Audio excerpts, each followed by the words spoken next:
Hi everybody! In previous classes we talked about what a broiler is and what breeds are considered broilers in the meat industry. So today we're going to go deeper into that and have a discussion about selective breeding in broilers.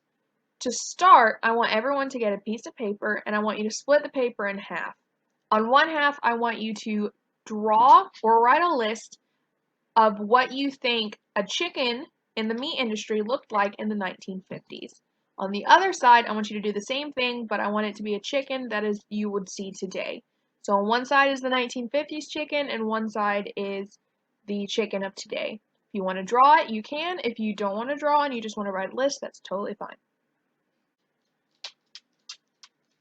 So if you notice, the birds of the 1950s and the birds today don't exactly look the same anymore. They're the same color, they're white, but the size and the amount of breast and meat that they have on them is much different. So it's important to understand where the meat that you guys consume is coming from and how the industry has changed over time in terms of production yield or consumer demand. It's also important to understand what kind of consequences these changes have had for either the consumer or for the birds themselves.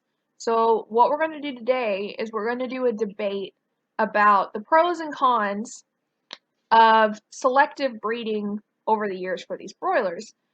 You guys are going to critically examine the pros and cons of selective breeding. You will then design, organize, and deliver oral presentations about your finding in a debate format.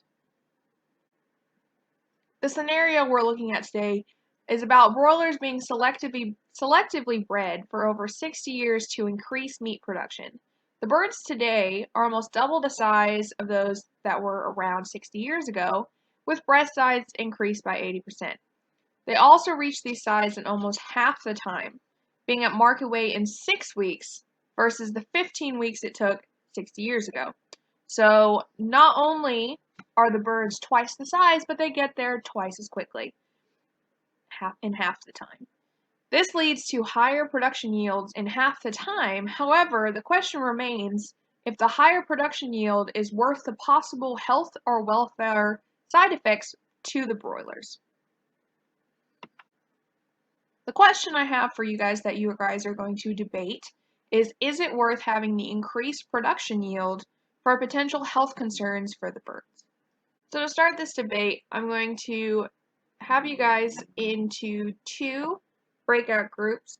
One side is going to be pro-selective breeding, and the other side is going to be anti-selective breeding.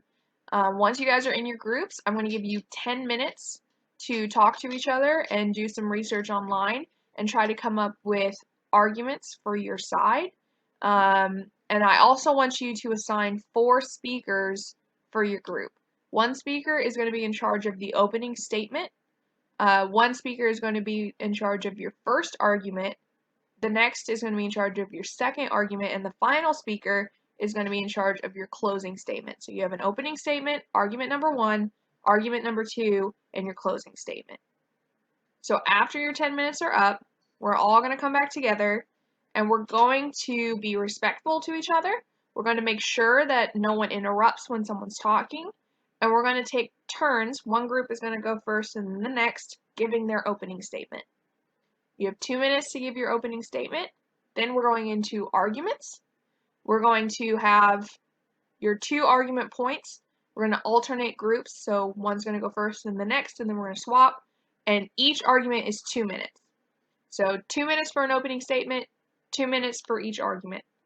And then finally, when you have done your opening statement and both your arguments, so you've talked 3 times, we're going to have 2 minutes for a closing statement. And remember, we're going to be respectful to each other. We're going to stay quiet during these arguments and during these opening and closing statements, and we're going to make sure that we don't talk over each other. Okay? Good. So after the whole debate is over, everyone has talked their opening, their 2 arguments, and their closing statement. We're all going to come back together and we're going to discuss the points that were brought up. So I'm going to head and split you guys up into your breakout groups. I'm going to be in and out of both groups, so if you have any questions, I will be there to help you guys out a little bit. But this is definitely you guys talking to each other, coming up with your own points.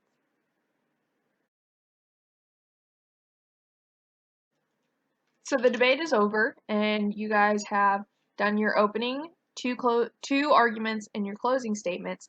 Um, we've been respectful. We've allowed everyone to talk. So now we're going to come back together and we're going to discuss some of the points that were made during those arguments, and just have a little bit of an open class discussion about whether or not broilers should have been selectively bred.